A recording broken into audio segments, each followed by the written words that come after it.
After just 1 year in the Championship, Peterborough are back down to League One. Here is how it happened. Well, Peterborough had finally got themselves promoted after 8 years down in League One, but they're going straight back there now. Relegation is confirmed. The Posh had developed a reputation for developing players, scoring and conceding loads of goals, and then ultimately missing out on the playoffs in many of the seasons during their recent League One tenure.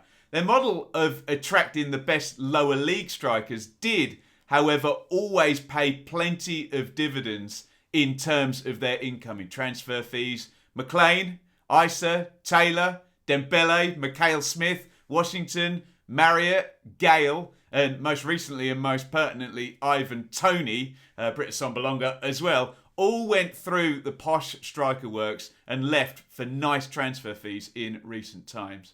That promotion last season was no different and built on the goals of another excellent lower league striker. Johnson Clark Harris hit 31 goals on the way to Peterborough's second place finish, an automatic promotion behind Hull. Could Clark Harris and Posh make the step up and survive the Championship? The answer, unfortunately, was no. Before we find out exactly what went wrong for Posh this season, please hit that like button to support the video and the channel. In an attempt to build a competitive Championship side and improve the team that got promoted from League One, Posh's strategy was to go into the lower leagues in the main. Norburn from Shrewsbury, Randall from Exeter, Grant from Lincoln all arrived. Josh Knight did come down from the Premier League from Leicester. He was on loan at Wycombe last season in the Championship. And Jack Marriott, out of favour at Darby, returned to the club where he had his greatest success. Now, Peterborough may well get a tune out of some of these signings long term, but one can't help feeling that the squad, despite having some potential, lacked hardened, ready-to-go Championship level experienced players.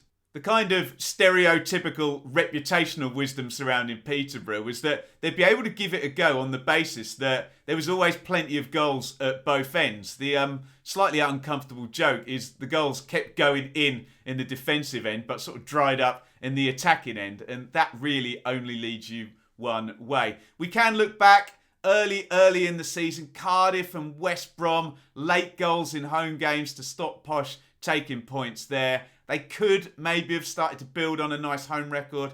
Things could have been different. Ifs, buts, maybes, fine margins. We've been there before. Back-to-back wins in October took the Posh to 14 points from 14 games, which we normally look at the point per game as a survival standard if you can keep that up. Sadly, that was as good as it got, and the decisive run was coming in the other direction. One win in the next 19 games. Absolute killer. The points deductions against Darby and Reading and Barnsley's poor season did keep things interesting, but in truth, Peterborough's points output after that little October splurge was just nowhere near good enough. Nowhere near good enough to stay up or for Darren Ferguson to stay in the dugout. Ferguson resigned in February and Grant McCann arrived. No coincidence there that the former Posh manager was also the only manager to finish above Peterborough last season. He won League One with Hull and is certainly a good candidate to bring them back. Let me know your thoughts in the comments, as in what went wrong for Peterborough. It's easy to say with hindsight, but a lack of Championship experience and quality in the squad and in the recruitment looks key now.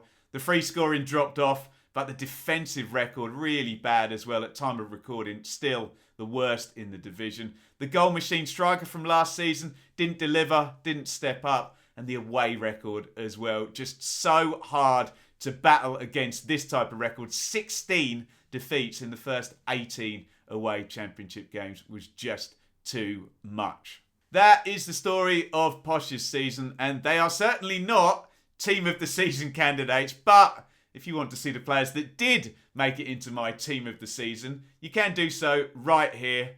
Spoiler alert, there aren't any Peterborough players in there.